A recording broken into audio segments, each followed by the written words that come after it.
Jeff Cowan here from Jeff Cowan's Pro Talk, and welcome back to the latest edition of my podcast entitled Right Service, Write Your Own Paycheck, the path to making over $100,000 a year when writing service in the automotive industry. Because at this very recording right now, 20% of you that are out there writing service in the automotive industry in Canada, the United States of America, and Australia are making over $100,000 a year. But that means that 80% of you are not. So what are we going to do about that? Well, like I like to say, I think one of the smartest things you can do is to keep listening to me. Watch my past podcasts, watch this podcast, future podcasts, invest in my training, take the techniques, the processes, and the word tracks, put them in play on your service drive, and you too will quickly find yourself in the $100,000 a year or more arena, and it's a fun place to be. Well, we're going to continue on with a podcast this week that kind of is a continuation of the last one that you watched. Now, what do I mean? Well, you remember the last week, we had quite a few of you write in and ask me about my new book that's coming out, my new video training program coming out called The Forgotten Rules of Professional Salesmanship. Now, you remember that program is for anybody that's in sales on any level, but all the rules in there apply to and are applicable to the art of writing service in the automotive industry. Last week you asked me to give you a couple tips from that book because I had explained to you in the previous podcast of that one that most people out there that call themselves professional salespeople really aren't professional salespeople. And you're talking about all salespeople in general. I think that less than 10% who really are in that profession are really, truly professional salespeople. Now, in the service advisor world, it's not as bad because I believe about 20% of you are professional salespeople, but still 80% of you are not. So you asked me for a couple of those tips. I gave them to you, and the response I got was nearly overwhelming. It's one of the most watched podcasts that I've ever done, and it's one that I've gotten a lot of response. I mean, it's got to be one of the top 2 or 3 as far as responses go. So you emailed back and you said, look, we really liked what you had to say. Would you give us a few more of those tips? Well, you remember from that book, we're going to have over 30 forgotten rules, and I'll give you a couple more just because I'm a nice guy. Also, keep in mind that what I'm giving here is abbreviation of chapters and topics in there, but here's 2 more that I think will help you out. Another big forgotten rule in the world of selling, and especially on service drives, is we've forgotten how to follow up. We've forgotten that follow-up is even necessary. You see, we wait for our businesses to send out form letters or do form, what I like to call form phone calls, where somebody else in the business development center, or whatever calls the customer, or form text and emails. As individuals, we've forgotten how to follow up if we ever knew how. And I get asked, what's the percentage? I would think, even though I believe 20% of the people out there writing service are really true professional salespeople, I think less than half of them have mastered the art of following up. So why is this such a forgotten rule? Why is it so important? Why it's forgotten, I don't know, because it's very powerful. Okay, but why is it important? Well, here's what follow-up says. It says 4 things. Number 1, it says that you care. I'm willing to take time out of my schedule to follow up with you for whatever reason, whether it's to say thank you for business or inform of a new product, whatever. I'm willing to take time out of my life to follow up on you personally, not just the business, but me. So it shows you care. Number 2, it shows you respect them.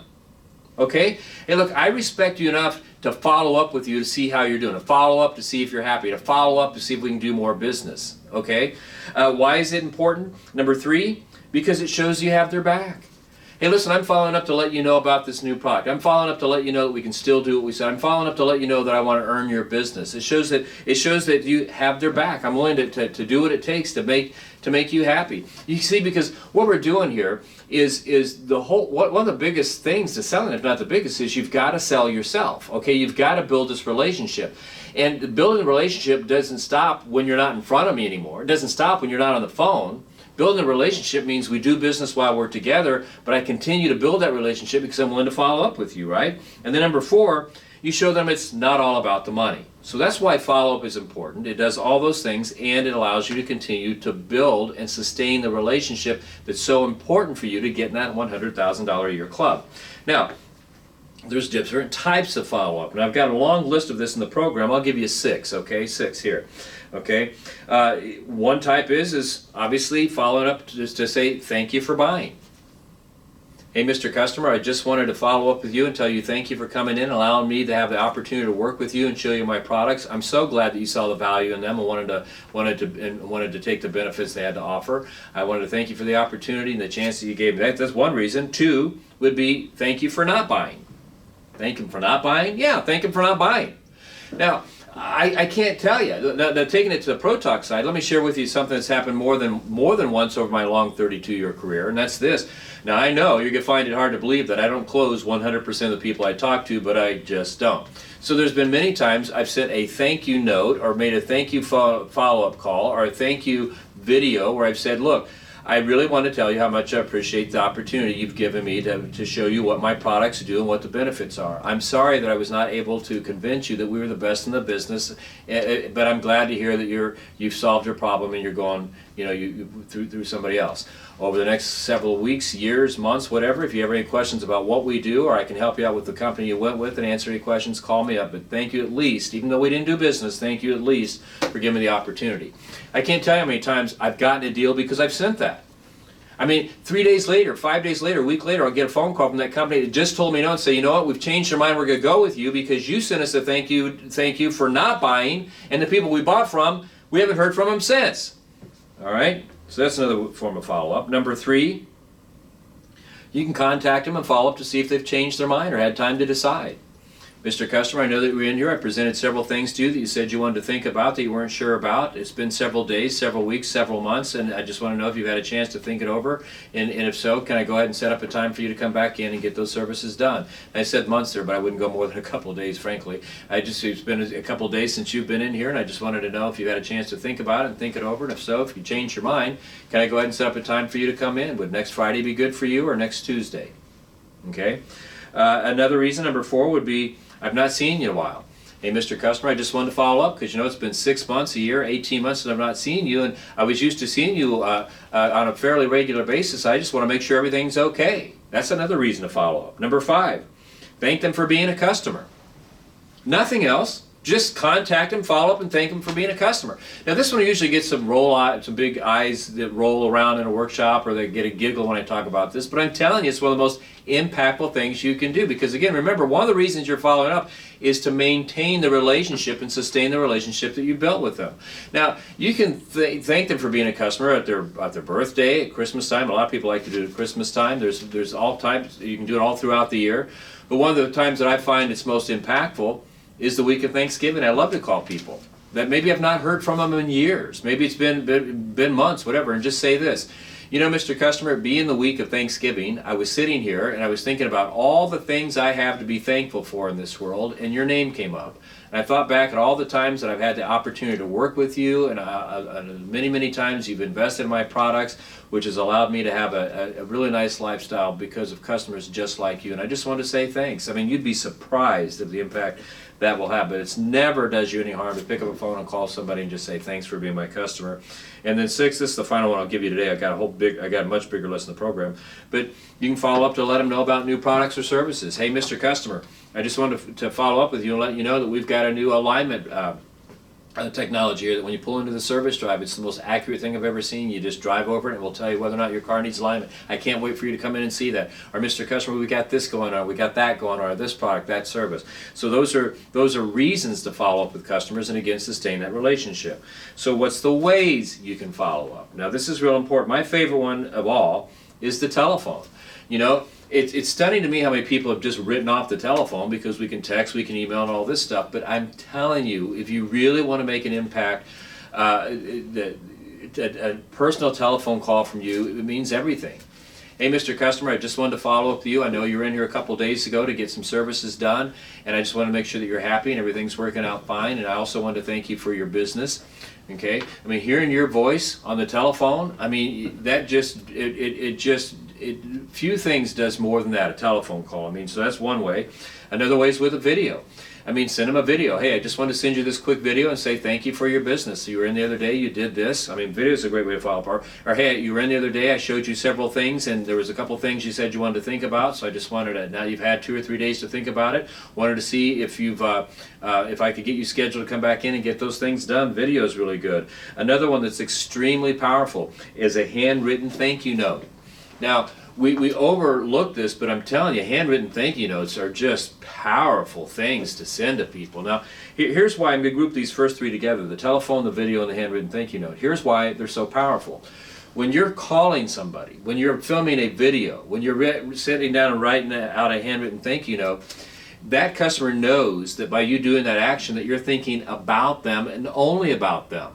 You know, because another way I'm going to give you here in a second to follow up with somebody is texting. But you know, whenever I get a text or an email from somebody, I'm always wondering, were they really just texting me and that's all they were doing? Or were they in the bathroom? Were they waiting for a movie to start? Were they at dinner? Were they out? I mean, what were they doing? Because most of the time you see people email and text, they're multitasking. But man, when you send me a video, a handwritten thing, you know, or you call me, I know you're thinking only about me. So going on here, I kind of got ahead of myself there, but number 4 would be you can text them, and number 5 would be you could email them. Now the text and the email I'm not totally against. I just don't think they're as effective as a tool because we're bombarded with them. But if you're going to send a text or an email, make sure it's really personal, and it couldn't be any further away from being a form text or email if you tried. And the way you do that is you mention something about them. Now you can do this in any form of follow-up, but especially with a text or email, you want to mention something about them. Hey, Mr. Customer, I just want to text you real quick and let you know we've got this new product or service, and I'd like to see you come in and take advantage of it. And I'm being a little selfish here. I also want you to come in because I love hearing about your softball team. Okay, something that's specific to them. Make it personal. Those two have great effects. So again, follow-ups have lost art, and I think most people don't teach anymore because they've got to build it into the business. They've got form letters, form text, form emails, they have people call for them, whatever. Learn how to follow up and become a master at it and doing it personal. Nothing will help you build that relationship and sustain that relationship. Few things will more than personal follow-ups. That's the first rule I want to talk to you about today. I've got another one here, but before I get into the second one, I want to tell you about Jeff Cowan's Pro Talk. Did you know if you dial 1-800-248-2931, 1-800-248-2931, or you go to automotiveservicetraining.com, automotiveservicetraining.com, we can help you out. We can help you be the best you can be, because if you dial that number, anybody that picks up that phone, they're going to tell you about our in-store training. Yeah, I'll send a trainer to you, the best trainer that's on the planet, and they will stand side by side with your service advisors, coach, critique, role play, and even write service to show them how to be the best they can be. We can show your managers how to be the best they can be by doing the same thing. Sit with them while they're doing the job and show them how to do it. We can set up express services. We can set up a business development center. In short, there's not much we can't do in your service department to make you the best you can be. And when we do these in-store visits, typically in 5 days, we'll get a 5/10 increase in customer pay. And the way most shops are set up, that's an $800,000 increase per year. Throw in the parts, it's $1.6 million. Who else can do that? Nobody. We can, though. You don't want to have us come in, then look at our virtual training. As you know, I've just refilmed it all through the big pandemic stay-at-home mind game everybody's playing, right? It's the latest, greatest techniques and content out there available any place. We have people write us in all the time say, we've increased our sales by 40%, we've increased it by 50% by just using the virtual training. It's got full testing on it. We've got a virtual training manager that will coach you through how to use it whenever you like. And on that, we've got a special going on because some of the budgets have been shredded because of the recent virus. You just give us $99, we'll turn it on in your store. All right, and all your employees can watch it. We won't bill you for 3 months, but in 3 months we will start billing you for 12 months once a month if you want to do that. Or how about send your people to a workshop? All right, send them to me. Let them see me in a workshop. I'll convince them and show them the best way to write service. Or I will come to you in your organization and do a private workshop. Hey, at Jeff Cowan's Pro Talk, we care and we'll get it done. If you want to be the best of the best, you're tired of playing around with it, you call that number. And you don't have to be just a business. You can be an individual. Money will not keep us apart. So going back today, I was giving you some more rules from the Forgotten Rules of Professional Salesmanship. And again, keep in mind these are abbreviations because on the training we're going to spend many minutes on the video, and I'm dedicating a chapter to each one of these. So we're just kind of giving the highlights. So the first rule we talked about today was Forgotten Rules was follow-up. That's a lost art. And the other one I want to talk about today is the ability to listen. Now, wow. You want to talk about something that people are just lousy at. And I'm telling you, especially the younger generation, they are lousy listeners, but most salespeople in general are lousy listeners. And I mean, it's crazy, okay? It's just crazy. So when it comes to listening, you have to understand there's two types. There's passive and there's active listening. Passive listening, active listening. What's the difference? Passive listening would be you're talking to somebody and I'm talking to you, but as I'm talking to you, I'm also aware of other people around me, around us. I'm aware of the conversations they're having. I'm aware they're coming in and out of the room. It's passive listening. Active listening is blinders on. It means that you and I are so involved in each other's conversation. I'm active listening and hanging on every word you're saying to the point where we may look up 1 minute into that conversation and look around, and not only did we not realize the room emptied out, we don't know where everybody is. That's active listening. And obviously when you're selling, active listening is the discipline, because it's a discipline you want to make sure that you have and you train yourself to have. Now, why is listening so important? Well, for these reasons. A, it allows you to know what the customer really wants. I mean, how do you know what they really want if you're guessing what they're going to say? You're interrupting, or you tell them what they're thinking. You got to listen. If you really want to know what the customer wants, you have to listen to them. Okay? And you're going to find this hard to believe, but this is really one of my biggest skills. You know, I get accused a lot of talking a lot, unless you see me in a sales presentation. When I'm involved in making a sales presentation, I talk very little. I'm always asking questions. I got to know what the customer's thinking. So it allows you to know what the customer really wants. B, it allows you to uncover what's really important to the customer, because sometimes what they want and what's important can be different things. So it allows you, B, to uncover what's important to them. C, it allows you to hone your presentation on what they really want. I'm going to give you an example of that in a second, but it allows you to set your presentation up so you're talking about things that are really important to them. Well, you know, let's go ahead and talk about that now. Here's what I mean. Let's say you're talking to a customer. Let's take something very simple like a tire rotation presentation. So you're talking to a customer and they keep making comments like, yeah, the car is not as comfortable as it once was. I really wish I could get my ride back. Or, you know, I wish it was a little bit smoother. When I first got it, it was smoother. So if I'm presenting a tire rotation, I might present it this way. Well, Mr. Customer, one of the things we were talking about earlier is you were talking about how the car's handling a ride has gone away. And one of the things you can do to ensure that you keep the hot ride and handling that you're used to and close to what it was when you first invested in the vehicle is to continually rotate the tires. Now, by rotating the tires, what it does, it allows your tires to wear more evenly, because the more even they wear, the smoother the ride's going to be, the better the handling's going to be in the long run for you. So see, I'm honing in on what they've got to say. I've seen people take a presentation that should have been made that way when the customer's talking about comfort, and they make this presentation instead. Well, Mr. Customer, one of the things I've noticed you need is a tire rotation, and the reason I like to recommend those is because it allows, by rotating the tires around the vehicle, allows your tires to continue to wear evenly, and they won't wear out as quickly as they would, and it saves you a lot of time and money. You won't be replacing tires prematurely because they're wearing unevenly. So the customer's talking about comfort, but we're talking about them saving money. It doesn't connect, and it makes it look like you don't listen.